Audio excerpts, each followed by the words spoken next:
नाग पंचमी के दिन भूल से भी नहीं करने चाहिए ये 5 काम। भविष्य पुराण के अनुसार सावन मास की शुक्ल पक्ष की पंचमी तिथि को नाग पंचमी का त्योहार मनाया जाता है। पंचमी तिथि नागों को अत्यंत प्रिय है और उन्हें आनंद देने वाली है। इस दिन नागलोक में विशिष्ट उत्सव होता है।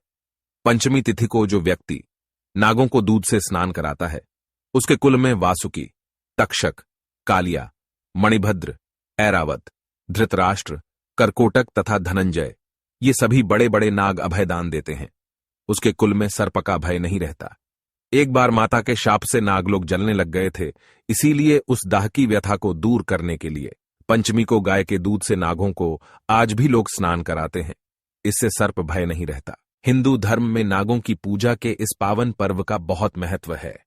इस दिन भगवान शिव के आभूषण नागराज वासुकी की उपासना की जाती है। धार्मिक शास्त्रों के अनुसार नागों की पूजा करने से आध्यात्मिक शक्ति, अपार धन और मनोवांछित फल की प्राप्ति हो सकती है। इस बार नाग पंचमी का त्योहार 21 अगस्त सोमवार को मनाया जाएगा। इस पावन पर्व पर महिलाएं नाग देवता की पूजा करती हैं और सांपों को दूध अर्पित करती हैं। इस दिन स्त्रियां अपने भाइयों तथा परिवार की सुरक्षा के लिए प्रार्थना भी करती हैं। नाग पंचमी शुभ मुहूर्त कब है? हिंदू पंचांग के अनुसार नाग पंचमी का त्योहार श्रावण मास के शुक्ल पक्ष की पंचमी को मनाया जाता है। इस साल पंचमी तिथि का आरंभ 21 अगस्त को रात 12:21 पर होगा और पंचमी तिथि की समाप्ति 22 अगस्त को रात 2 बजे होगी। नाग पंचमी की पूजा का शुभ मुहूर्त सुबह 5:53 से लेकर 8:30 तक रहेगा। इस दिन नाग पंचमी की पूजा करके नाग पंचमी की कथा सुननी चाहिए। पहले हम जानते हैं कि नाग पंचमी क्यों मनाई जाती है, फिर जानेंगे नाग पंचमी की पूजा विधि और फिर जानेंगे नाग पंचमी के दिन कौन से कार्य नहीं करने चाहिए। दोस्तों, भविष्य पुराण के अनुसार मनुष्य को नाग पंचमी के दिन इन कार्यों को भूल से भी नहीं करना चाहिए, अन्यथा घर से धन धान्य का नाश होता है, जीवन में सर्पों का भय सताता है और अनेक कष्टों को भोगना पड़ता है। तो चलिए सबसे पहले आपको बताते हैं पंचमी का दिन ही नागों को क्यों प्रिय है और इस दिन ऐसा क्या हुआ था। भविष्य पुराण के अनुसार एक बार राक्षसों और देवताओं ने मिलकर समुद्र का मंथन किया। उस समय समुद्र से अतिशय सफेद रंग का उच्चय श्रवा नाम का एक घोड़ा निकला। उस घोड़े को देखकर समस्त नागों की माता कद्रु ने अपनी सौतन विनता से कहा, हे विनता, देखो यह घोड़ा तो सफेद रंग का है, किंतु इसकी पूंछ काले रंग की दिखाई पड़ती है। गरुड़ की माता विनता ने कहा, नहीं देवी कद्रु, यह अश्व तो पूर्ण सफेद रंग का है, इस पर कहीं पर भी काले बाल नहीं है।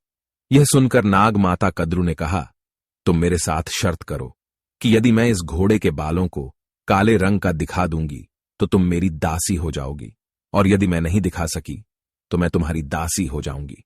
फिर देवी विनता ने उस शर्त को स्वीकार कर लिया। दोनों क्रोध करती हुई अपने अपने स्थान को चली गई। फिर कद्रु ने अपने सभी पुत्र नागों को बुला लिया और उन्हें सारी बात बता दी और कहा, हे नागों, तुम सभी सूक्ष्म रूप धारण करके उस घोड़े की पूंछ के बालों में लिपट जाओ, जिससे उसकी पूंछ काले रंग की दिखाई पड़े, ताकि मैं मेरी सौत विनता को अपनी दासी बना सकूं। अपनी माता के ऐसे वचन सुनकर नागों ने कहा, हे मां, यह तो छल है। माता विनता ने हमारे साथ कभी बुरा नहीं किया और छल से जीतना अधर्म होता है। चाहे तुम्हारी जीत हो या हार हो, हम इस अधर्म में तुम्हारा साथ नहीं देंगे। अपने पुत्रों का यह वचन सुनकर माता कद्रु बहुत क्रोधित हो गई और कहा, तुम लोग मेरी आज्ञा नहीं मानते हो, इसीलिए मैं तुम्हें श्राप देती हूं कि तुम महाभयंकर यज्ञ में जलकर भस्म हो जाओ। इतना कहकर कद्रु चुप हो गई। माता का श्राप सुनकर सभी नाग भयभीत हो गए। फिर वे नागराज वासुकी को साथ में लेकर ब्रह्मा जी के पास पहुंचे और ब्रह्मा जी को अपना वृतांत सुना दिया। फिर ब्रह्मदेव ने कहा, हे वासुकी, तुम चिंता मत करो, मेरी बात सुनो। यायावर वंश में एक बहुत बड़ा तपस्वी जन्म लेगा, उसका नाम जरत्कारु होगा।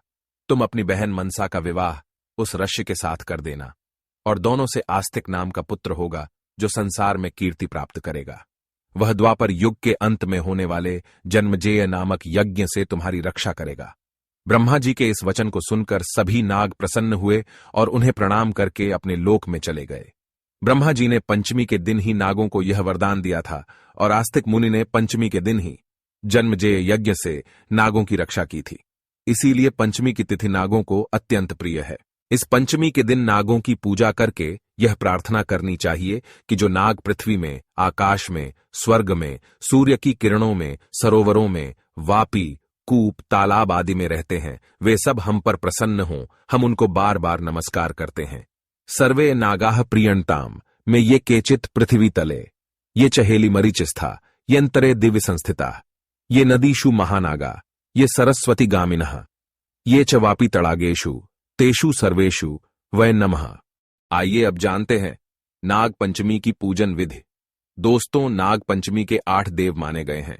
इस दिन में अनंत, वासुकी, पद्म, महापद्म, तक्षक, कुलीर, कर्कट और शंख नामक अष्टनागों की उपासना की जाती है। नाग पंचमी से एक दिन पहले चतुर्थी के दिन एक बार भोजन करें तथा पंचमी के दिन उपवास करके शाम को भोजन करना चाहिए। पूजा करने के लिए नाग का चित्र या मिट्टी की सर्प मूर्ति को लकड़ी की चौकी के ऊपर स्थान दिया जाता है। फिर हल्दी, रोली, चावल और फूल चढ़ाकर नाग देवता की पूजा की जाती है।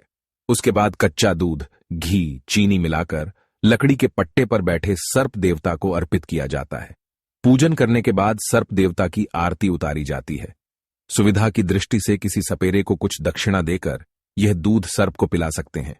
पंचमी के दिन द्वार के दोनों ओर गोबर से नागों की आकृति बनानी चाहिए। पंचमी को कुश का नाग बनाकर गंध, पुष्प आदि से उनका पूजन करे। दूध, घी, जल से स्नान कराए। दूध में पके हुए गेहूं और विविध नैवेद्यों का भोग लगाए। इस पंचमी को नाग की पूजा करने से वासुकी आदि नाग संतुष्ट होते हैं और वह पुरुष नागलोक में जाकर बहुत काल तक सुख का भोग करता है। इस प्रकार नियमानुसार जो पंचमी को नागों का पूजन करता है वह शारीरिक और मानसिक कष्टों से मुक्त होता है। उसे धन धान्य की प्राप्ति होती है और मृत्यु के पश्चात वह श्रेष्ठ विमान में बैठकर नागलोक को जाता है। पंचमी तिथि को नागों का पूजन करके इस मंत्र का उच्चारण करना चाहिए। ओम कुरुकुल्य फट स्वाहा। इस मंत्र के उच्चारण से जीवन से सर्पों का भय समाप्त होता है। जिस स्थान पर यह मंत्र बोला जाता है उस स्थान पर नाग कभी नहीं आते हैं और कभी कष्ट नहीं देते हैं, ऐसा वचन समस्त नागों ने दिया है। आइए अब जानते हैं नाग पंचमी के दिन कौन से कार्य नहीं करने चाहिए। सबसे पहला कार्य है, इस दिन भूमि की खुदाई नहीं करनी चाहिए। शास्त्रों के अनुसार नाग पंचमी के दिन भूमि की खुदाई करना या खेत में हल चलाना अशुभ माना जाता है, क्योंकि इससे भूमि के अंदर छिपे हुए सर्पों को गलती से चोट लग सकती है। इससे पाप लगता है। इसीलिए इस दिन भूमि को भूल से भी खोदना नहीं चाहिए। साथ ही इस दिन साग को भी नहीं तोड़ना चाहिए। दूसरा कार्य है, नाग पंचमी को धारदार वस्तुओं का इस्तेमाल नहीं करना चाहिए। मुख्य रूप से सुई धागे का प्रयोग भी नहीं करना चाहिए। ऐसा करना अशुभ होता है। तीसरा कार्य है, नाग पंचमी के दिन भूल से भी भोजन बनाने के लिए चूल्हे पर तवा और लोहे की कढ़ाई का प्रयोग नहीं करना चाहिए।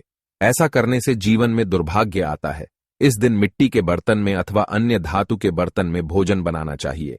तो दोस्तों, इस प्रकार से नाग पंचमी के दिन ये 3 काम